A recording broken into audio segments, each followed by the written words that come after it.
Buenas noches, una vez más con ustedes. Soy la pastora Milagros y quiero continuar hablando de aquella serie que hemos estado hablando durante todo este tiempo sobre las iglesias, las 7 iglesias.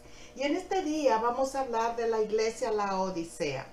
Nosotros hemos hablado insistentemente por un largo tiempo sobre la condición del pueblo de Dios, que es la iglesia. Y hoy queremos seguir enfatizando, y cuando hablamos de esta iglesia, la Odisea, estamos enfrente de situaciones que nos atañen 100% a nosotros durante este tiempo. Vamos a orar y vamos a colocar nuestro espíritu en medio de la llama ardiente que es el Dios Todopoderoso, para que nuestro espíritu sea encendido con esa presencia gloriosa. Padre, yo te doy gracias de una manera especial en esta noche y te pido que tu unción y tu gozo se manifieste en medio de tu pueblo, y te pido que una llama encendida nos rodee con tu presencia, con ese gozo sobrenatural que solamente de ti puede venir. Glorifícate en esta noche. Llénanos con el poder de tu gloria y con la unción de tu espíritu. Y así sea hecho conforme a tu plan. Amén. Vamos a leer en Apocalipsis capítulo 3 versos 14 al 20. Vamos a ver lo que Jesús le dice a la iglesia Laodicea, y como dijimos antes, a todas las iglesias del mundo, de la época, la iglesia que están viviendo ahora y las iglesias que vendrán en el futuro. La palabra de Dios dice: y escribe al ángel de la iglesia en Laodicea: he aquí el amén, el testigo fiel, el verdadero, el principio de la creación de Dios, dice esto: yo conozco tus obras, que ni eres frío ni caliente. Ojalá fueses frío o caliente. Pero por cuanto eres tibio y no frío ni caliente, te vomitaré de mi boca. Porque tú dices: yo soy rico y me he enriquecido, y de ninguna cosa tengo necesidad. Y no sabes que tú eres un desventurado, miserable, pobre, ciego y desnudo. Por tanto, yo te aconsejo que de mí compres oro refinado en fuego, para que seas rico, y vestiduras blancas para vestirte, y que no se descubra la vergüenza de tu desnudez. Y unge tus ojos con colirio para que veas. Yo reprendo y castigo a todos los que amo. Sé pues celoso y arrepiéntete. He aquí, yo estoy a la puerta y llamo. Si alguno oye mi voz y abre la puerta, entraré a él y cenaré con él y él conmigo. Al que venciere le daré que se siente conmigo en mi trono, así como yo he vencido y me he sentado con mi Padre en su trono. El que tiene oído, oiga lo que el Espíritu dice a las iglesias. Fue un mandato, fue una advertencia que hizo Jesús a la iglesia Laodicea. Y esta es la iglesia que, a mi parecer, se parece más a la iglesia que estamos viviendo en este siglo XXI. Vamos a hablar un poquito de la historia, de cómo se inicia la Odisea. Y vamos a ver cómo, por qué a esta iglesia se le habló de esa manera. La Odisea fue fundada por Antíoco II. Y esto fue en el año 261, entre esos años hasta el 245 antes de Cristo. Y fue llamada la Odisea en honor de la esposa de Antíoco II, que se llamaba Laodice. Y esto fue una ciudad muy próspera. En aquellos días era uno de los centros comerciales más ricos del Asia Menor, además de que tenía un famoso centro bancario, mucho movimiento económico. Y tal era su riqueza que cuando la ciudad de la Odisea fue destruida por un terremoto en el año 60 a.C., sus habitantes eran tan ricos que ellos mismos fueron capaces de llevar a cabo la reconstrucción de sus propios medios. no pidieron a Roma porque ellos tenían recursos necesarios. Y también esta ciudad fue muy famosa por las manufacturas de ropa confeccionada con lana negra de la región. También era orgullosa de contar con una famosa escuela de medicina donde se llegó a producir un ungüento con propiedades para curar enfermedades de los oídos y un colirio para las enfermedades de la vista. En la ciudad se levantaban muchas preciosas mansiones, pues había muchos recursos, y todavía algunas de sus ruinas están visibles en el día de hoy. Y dada la riqueza de la ciudad, sus habitantes se caracterizaron por la búsqueda del placer.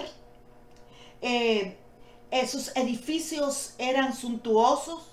Había un gran estadio, había un hipódromo, 3 grandes teatros, baños termales y se celebraban famosas ferias de mercadería. Como podemos ver, era una ciudad que no le faltaba nada. Y en este ambiente también estaba la iglesia cristiana a la cual Jesús le habla. Y estaba establecida por la predicación de Epafras, del cual el apóstol Pablo habla en Colosenses 4, del 12 al 13. Y también tenemos otras referencias. Y también posiblemente algunos otros discípulos del apóstol Pablo fueron parte de la fundación de esta iglesia. Jesús se presenta a las iglesias, cada una se presenta de una manera muy especial. Y aquí Él se presenta tan hermosamente porque dice, he aquí el amén, el testigo fiel y verdadero, el principio de la creación de Dios. A este amén define la veracidad de Jesús, el cumplimiento y la verdad de su presencia. Y todas las promesas que están en la palabra, que son inconmovibles, incambiables, todas esas promesas solamente podemos decir que es amén, porque garantiza todos los pactos de Dios para su pueblo, para usted y para mí. Con la frase usada frecuentemente por el Señor en el Evangelio que dice, de cierto os digo, literalmente significa amén, amén, os digo. De cierto os digo. Establece una veracidad en esta conversación. Luego otra presentación que él hace de él mismo dice, Cristo es el testigo fiel y verdadero. Así se está presentando como testigo al amén y testigo fiel. Y además verdadero. Él hace exactamente lo que ha prometido y sostiene las verdades de Dios hasta el fin, sin importarles las consecuencias, pero están establecidas y se van a cumplir. No cambia, Dios es incambiable. Todo lo que Él hace fue establecido desde el principio de la creación. Y además dice que Él es el principio de la creación. Esto no quiere decir que Cristo fue creado antes que todas las demás cosas. Tal como enseñaron los arrianos y en el pasado, y ahora lo enseñan los testigos de Jehová y los mormones enseñan esto en el presente. Esto es falso, porque lo que quiere Jesús, lo que dice la palabra es, en el libro de Apocalipsis debemos entender la palabra principio como un título divino, idéntico a esto que dice el principio y el último, el alfa y la omega. Y esto usted lo puede encontrar en Apocalipsis 21:6 y Apocalipsis 22:13. Y en el mismo modo fue usado por el profeta Isaías para aplicarlo a Jehová, Dios de los ejércitos. Así que Cristo es la fuente, el origen de todo lo que existe. Y por esta razón, en Él se encuentran el sentido de todas las cosas, como escribió el apóstol Pablo. Así que nosotros tenemos que no dejarnos confundir con esta porción bíblica, porque esta es una porción que clarifica la veracidad de la divinidad de Jesús. Pero Jesús además establece una queja en contra de esta iglesia.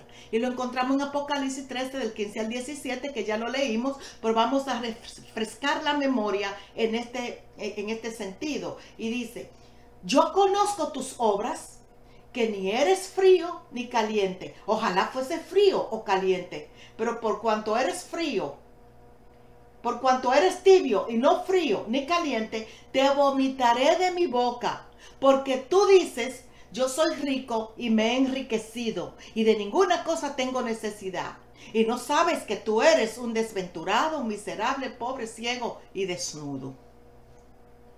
Empieza diciendo, yo conozco tus obras, que ni eres frío ni caliente. Vamos a hablar un poquito sobre esto. Las obras muestran el verdadero problema espiritual que tenía esta iglesia. Y estas obras es probable que fueran huecas. Y asimismo podría estar en medio de nosotros. Las palabras pueden indicar otra cosa. Yo puedo hablar muchas cosas. Pero el mismo Señor dijo que es por sus frutos que se conoce un árbol. Así que no por las palabras es conocido. Podemos hablar mucho y muchos se entusiasman con la cosa que escuchan sin conocer el fruto de esa persona. Tengamos cuidado, que este era un problema que tenía la iglesia Laodicea. Las palabras pueden indicar mucho. Dicen que la palabra lo agarra todo. Tú puedes hablar todo, tú puedes escribirlo todo, pero la verdad es el testimonio. En este caso, pienso que lo que Cristo reprocha a esta iglesia es que no eran ni fríos ni eran calientes. Ni una cosa ni la otra. No se apasionaban por nada, ni por lo bueno ni por lo malo. Y parece que eran altamente indiferentes a los acontecimientos. No les importaba el dolor que había alrededor de la iglesia, alrededor de los hermanos. Eran tan ricos y tenían tanto que no les importaba, ni se preocupaban por nadie, sino por ellos mismos. Eso es lo que parece, por lo que Jesús le dice. Y en base a esto, vamos a ver qué son las características del agua caliente. Dice, voy a poner comparativo esto. Mire, el agua caliente sabemos que es útil para el baño, para bañarnos. El agua fría nos cae bastante fuerte. Para la cocina, nos es útil para desinfectar, nos es útil para vaporización, hacer el café, para nosotros hacer el té, cocinamos el agua caliente.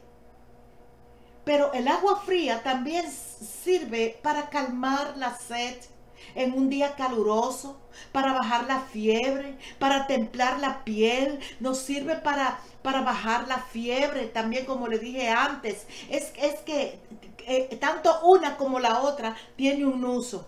Pero vamos a ver el agua tibia. No eres ni frío ni caliente, entonces eres tibio. Si no eres una cosa ni eres la otra, entonces la tibieza es lo que cae acá. Miren, el agua tibia es muy desagradable.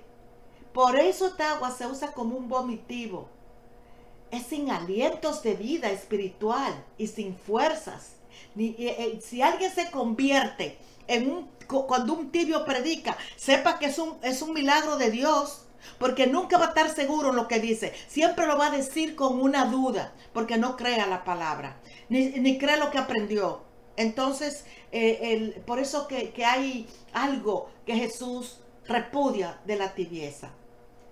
Fíjense, cuando comparamos las otras iglesias, hay un contraste con las iglesias de Éfeso y de Tiatira. Ya nosotros vimos a Éfeso y vimos a Tiatira. Observamos que en Éfeso los creyentes odiaban las falsas doctrinas, pero no amaban. Tenían un problema en esa área. Mientras que los de Tiatira amaban a las personas, pero no odiaban el error doctrinal. Lo aceptaban. Y seguían caminando con eso. Y vamos a ver la Odisea. Ni amaban ni odiaban. Estos estaban ni en un ángulo ni en el otro. Eran tibios. Estaban ahí en el medio. Y no hay ningún lugar en el medio de salvación. O soy una cosa o soy la otra. El Señor quiere que seamos calientes en el amor por Él, por su obra, que estemos ardiendo continuamente en nuestros corazones. Como dice en el libro de Judas, en Judas 1:3, bueno, sabemos que un solo capítulo, dice que contendáis ardientemente por la fe, que es una que nos ha dado, que nosotros podamos defender esa fe que ha sido dada a los santos, a usted y a mí, que tengamos este fuego dentro de nosotros, que no seamos indiferentes. ¿Y cómo podemos ser tibios en un asunto como este? ¿Cómo podemos ser cristianos y no ser afectados por el fuego que emana de lo alto? No veo cómo. Ahora, dice, el punto dice, por cuanto eres tibio y no frío ni caliente, te vomitaré de mi boca. Eso dice Jesús. Significa que la iglesia de la Odisea estaba en un grave peligro, porque si persistían en esa actitud, el Señor los vomitaría de su boca. Y la iglesia contemporánea, si sigue en la misma actitud, que sepa que esto es un mensaje para todas las épocas. Vamos a ser vomitados de la boca de Jesús, porque es un vomitivo, es molestoso el agua tibia. Nadie bebe agua tibia, sobre todo en el calor. Y cuando la toman para el estómago, ahí cae y es como desagradable. Porque Jesús vomita de la boca. Porque no eres frío, tampoco eres caliente. La implicación es que si no había un arrepentimiento genuino, la amenaza se cumpliría inmediatamente y de una manera irrevocable sobre el pueblo. Jesús no podía tolerarlo más. La iglesia en la Odisea hacía enfermar al Señor. Su tibieza le resultaba insoportable. Esta acción sugiere rechazo y mucho disgusto de Dios. El Señor no tolera la tibieza. Vamos a calentarnos en Él. ¿Y en qué consiste la tibieza? Vamos a decir algunos puntos. Implica indiferencia por las cuestiones espirituales. La persona no se preocupa por la enseñanza bíblica. No le importa si hay errores doctrinales. Y tampoco se preocupa por combatir esos errores. Tiene miedo a confrontarlo. Falta el compromiso por la obra del Señor y se despreocupan por el crecimiento espiritual personal, que crezcan los pastores y que crezcan los que están al frente, que me den comida, que yo me siento a comer, pero ni siquiera comen por su tibieza. Se llega a un punto donde el creyente se confunde con el mundo y tampoco actúa como luz. No sabemos quién es el creyente y quién no es creyente, porque están confundidos con el mundo. Hacen la misma cosa que el mundo hace y le tiene miedo al mundo de abrir su boca porque no tiene fuego, no es caliente. Esto describe a un cristiano sin entrega verdadera, pues podemos decir hipócrita, como dijo Jesús, falso, mecánico, mezclado con el materialismo, muy común en este tiempo. Hermanos, hermanas, amigos, esta es una condición muy peligrosa en la que no hay ninguna garantía auténtica de vida espiritual. No hay garantía de salvación, puesto que lo mismo puede describir a un cristiano mundano como a un profesante no nacido de nuevo. Aquí no se sabe quién es quién. ¿Qué pasa? No pecado, no a la cruz, flexibilidad al pecado, no Espíritu Santo, no arrepentimiento, no predicación del Evangelio. Una vida bien lasa, bien simple. Pero todavía se le pregunta y dice que es cristiano. La situación es grave. Vivimos en una época en que el mundo y muchos seminarios teológicos se están negando a predicar y a enseñar estas cosas que hemos dicho. No se enseñan los fundamentos del cristianismo. Y si se dice, bueno, yo creo, nunca con una seguridad. ¿Dónde va a terminar todo esto? en que Cristo lo vomitará de su boca. Esta parte es seria. Y además Jesús dice que esta iglesia decía, tú dices, yo soy rico y me he enriquecido y de ninguna cosa tengo necesidad. ¿Cómo habían llegado a esta situación en esta iglesia a consecuencia de su tibieza? Sentían que no tenían necesidad. La respuesta la encontramos en la misma palabra que se le habló a la iglesia de la Odisea. Ahí está la respuesta de esto que estamos diciendo. ¿Cómo llegaron ahí? Ella decía a sí misma que era rica y que no tenía necesidad de ninguna cosa. A mí no me importa, yo tengo lo que necesito. Yo no necesito a nadie, yo no necesito nada. Dios me ha bendecido, todavía se atreven a decir. Tengo casa, tengo carro, tengo buen trabajo, tengo. Ellos mismos se felicitan a sí mismos por su situación de riqueza. No ven ningún problema en su situación. Se sienten cómodos. El problema, por lo tanto, es que se negaban a verse tal como eran realmente. Y así mismo nos negamos nosotros a vernos como somos y como estamos realmente.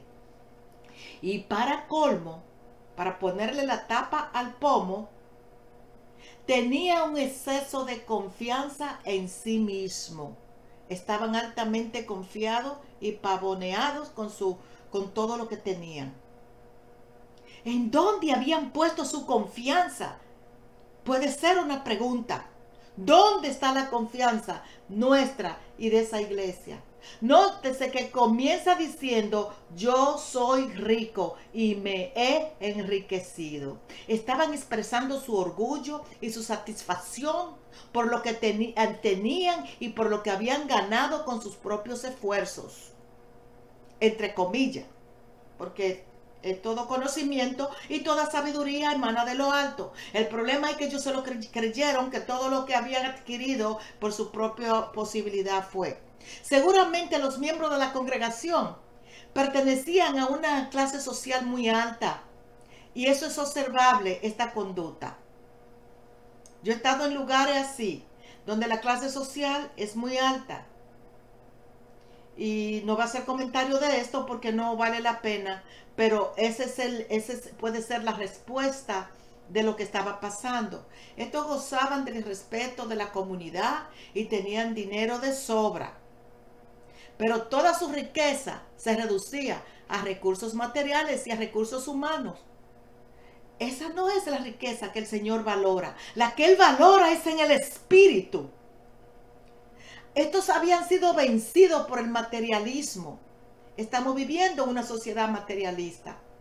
Creían realmente que eran ricos y en ese proceso de enriquecerse, su corazón se había enfriado a tal punto que habían perdido la relación con el Señor. Seguramente habían dejado también de asistir con regularidad a los cultos. Que le preguntaban a la vecina qué fue lo que pasó, si es que se acordaban de preguntar. Al parecer tenían tantas cosas bellas que disfrutaban en esta vida que apenas les quedaba tiempo para orar, para tener comunión con el Señor, con los hermanos. Yo me he vuelto muy sensible a todo esto porque me duele en el corazón que uno se esfuerza en traer la palabra para que los hijos de Dios puedan oír lo que Él dice, lo que está en su corazón. Y como que se ve llover. Nada está pasando. A esta iglesia el materialismo les había vencido totalmente. Y sin duda, no hay ninguna cosa mala en muchas de las cosas materiales que podemos llegar a tener. Y el Señor le gustaría darnos mucho más. Pero Él sabe que con frecuencia caemos en esto y que nos alejamos de Él. Y nos llevan al desastre espiritual. ¿No será por eso que en ocasiones pedimos y no nos da todo lo que pedimos? Bueno, es para meditarlo. En el caso de la iglesia en la Odisea, era realmente grave, como dije anteriormente. Y miremos lo que dicen a continuación. Y de ninguna cosa tengo necesidad. La ciudad de la Odisea como le dije anteriormente, sufrió un terremoto muy fuerte y ellos mismos reconstruyeron la ciudad. Ellos mismos hicieron una reconstrucción y, y ellos estaban muy contentos con lo que habían hecho. Ellos mismos estaban contentos con su éxito. El orgullo espiritual se manifestaba no solo que eran insensatos, sino que esto era altamente peligroso. Y en lugar de la dependencia en el Señor, habían llegado a sentarse tan seguros en sí mismos, en sus recursos, que hasta habían excluido al Señor de sus vidas y ya no lo necesitaban. Es por eso que encontramos a Jesús tocando a la puerta en Apocalipsis 3:20. Y dice esto, para abundar sobre su desventaja que tenían. Dice, y no sabes que tú eres un desventurado, miserable, pobre y ciego y desnudo.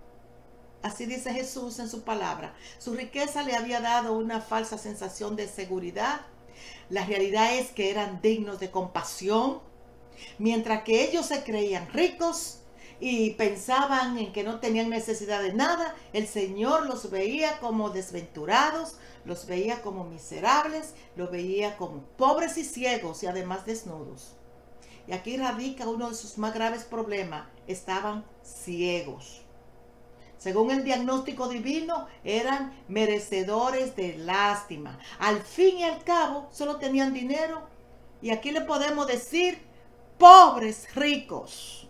Espiritualmente estaban en la bancarrota. Eran como mendigos, incapaces de ver su propia condición espiritual. Y esto es algo que es para que nosotros como hijos de Dios meditemos profundamente. Esta sección la vamos a cortar aquí y luego vamos a tener la sección número 2 separada, porque yo quisiera que usted tome importancia a todo esto que estamos hablando, y cuando usted escuche esta sesión, la siguiente la puede oír cuando usted tenga su tiempo, o si la puede oír las dos corridas, amén, pero no quiero que dejen de oírlo, porque es un mensaje que el Señor tiene para ti y para mí. Que el Señor les bendiga. Nos vemos en un ratito.